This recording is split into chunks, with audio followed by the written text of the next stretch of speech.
morning. My name is Devanshi. I am in 8th standard. My school name is Sardar Chetan Singh SVM Mansa.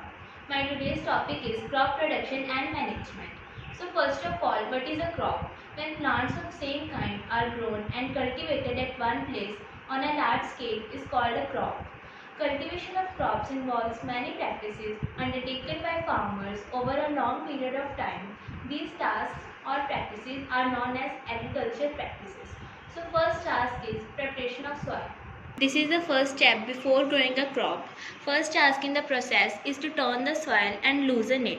Turning of soil is called tilling or plowing. Earlier people used plow to plow the field, but nowadays a cultivator which is attached to a tractor is used for plowing the field.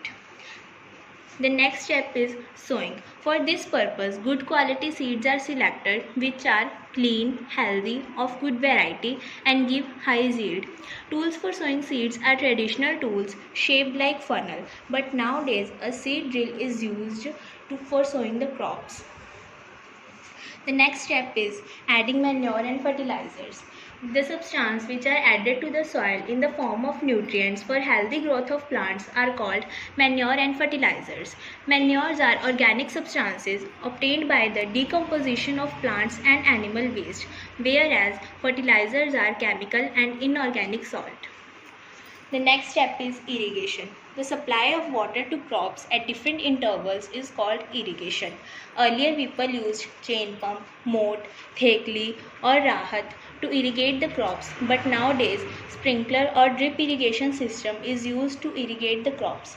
Sprinkler system. In this system, the water is sprinkled on the crops as if it is raining. Drip irrigation system. In this system, the water falls drop by drop just at the position of the roots, so water is not wasted at all in this system. The next step is protecting from weeds.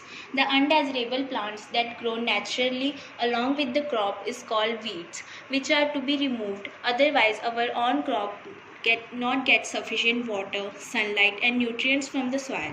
Weeds can be removed either manually or by using weedicides. The process of removal of weeds is called weeding. 2,4-D is an example of weeds. The next step is harvesting. So after 3 or 4 months of hard labor, farmers finally get their crops.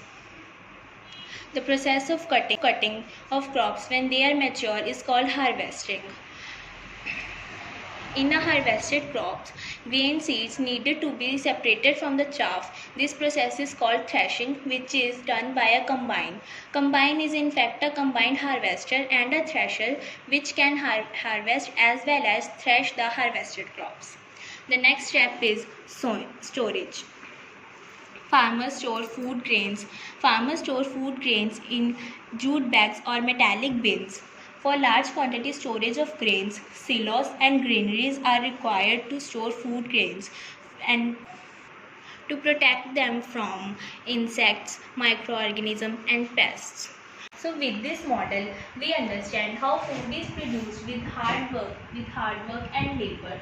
So please don't waste food, and thank you very much.